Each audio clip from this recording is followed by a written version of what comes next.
Quand nous avons accueilli Madame Dulac, elle était stressée. Elle avait peur de se retrouver seule à son domicile. Elle ne pensait pas qu'avec son âge, les choses pouvaient s'arranger. Céline, mon aide ménagère, a eu un rôle majeur. Moi, j'étais assez fataliste. Elle restait assise pendant des heures. Elle avait peur de tomber dès qu'elle se levait. Et surtout, elle n'allait pas dans son jardin. Ah, ça, pour moi, ça a été le signe. Serrez fort, très fort, très très fort, aussi fort que vous pouvez. Lors du bilan à l'hôpital de jour, les domaines de fragilité ont été identifiés. La patiente s'est plainte de difficultés à monter l'escalier. Nous lui avons expliqué qu'après une intervention, c'était normal de se sentir instable, d'avoir peur de tomber. Nous lui avons alors recommandé de renforcer ses muscles avec un kiné et surtout de reprendre confiance en elle. J'ai été très content de cette journée pour papa, autant sur le plan humain que médical. Bonjour messieurs, vous êtes un monsieur? C'est pas monsieur Aubert. Très bien. Vous êtes son fils? Oui. Allez-y. Mon père, qui est plutôt bon vivant, n'avalait plus qu'un fruit ou un yaourt en guise de repas du soir. Au bout d'un moment, je ne le reconnaissais plus.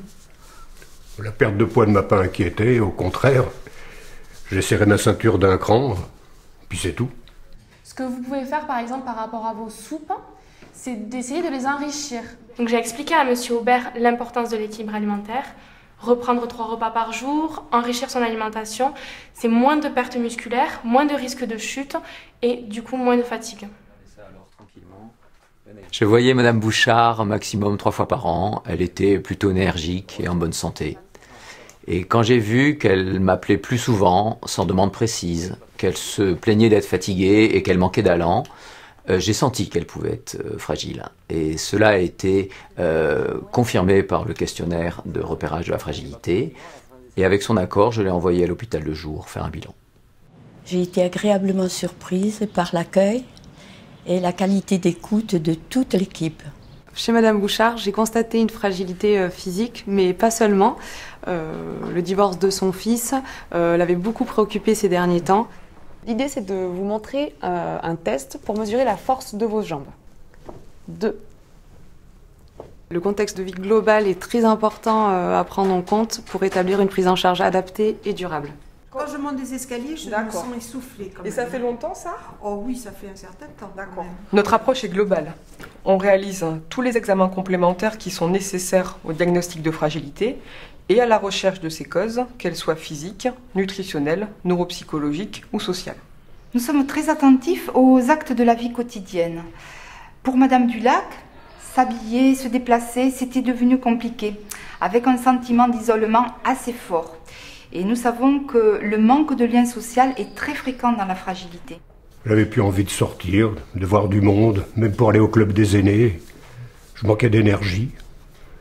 Puis ma mémoire s'est mise à me jouer des tours. Alors ça m'a inquiété. La neuropsychologue a expliqué à Monsieur Aubert comment fonctionnait sa mémoire et elle lui a donné des petites astuces pour l'entretenir, pour la stimuler. Du coup, Huguette, j'avais pas vu les résultats de Madame Dumas. Tous les professionnels de santé qui ont vu le patient durant la journée, le médecin, l'infirmière, l'aide-soignante, se réunissent. Ensemble, ils vont dresser le bilan du patient, ils vont lui remettre son plan personnalisé de prévention et de soins. Et ensuite, on va retransmettre ce plan par téléphone au médecin traitant et également lui envoyer par mail. J'ai eu le médecin de l'hôpital de jour au téléphone et nous sommes mis d'accord sur un plan de soins adapté, réalisable, dont j'ai suivi l'application. On participe aussi au suivi des patients. On leur téléphone plusieurs fois dans l'année et au bout d'un an, on les réévalue. Je vais vous prendre la circonférence de votre bras, s'il vous plaît. On fait le point. On regarde si les recommandations que nous avons données peuvent être mises en pratique et dans quelle mesure elles sont efficaces. Je me suis organisé différemment depuis sur les conseils de la diététicienne. Je fais venir mes repas. Comme ça, je suis sûr de manger plus équilibré et de faire 2 vrais repas par jour. J'ai même dû desserrer un peu ma ceinture. Quand la fragilité est détectée à temps, elle peut être réversible, contrairement à la dépendance. Avec un plan personnalisé de soins et de prévention, on peut agir. D'où l'importance de la détecter tôt. J'ai fait ma visite à 1 an et les retours sont très positifs. Je bouge mieux, plus. Le prof de gym m'a montré comment, avec des mouvements simples, maintenir ses progrès. Aujourd'hui, j'ai retrouvé une marche sûre. J'ai appris beaucoup de choses de cette expérience, mais une surtout, c'est que l'âge ne justifie pas tout. Il faut rester vigilant, il faut réagir. Vraiment, ça vaut le coup.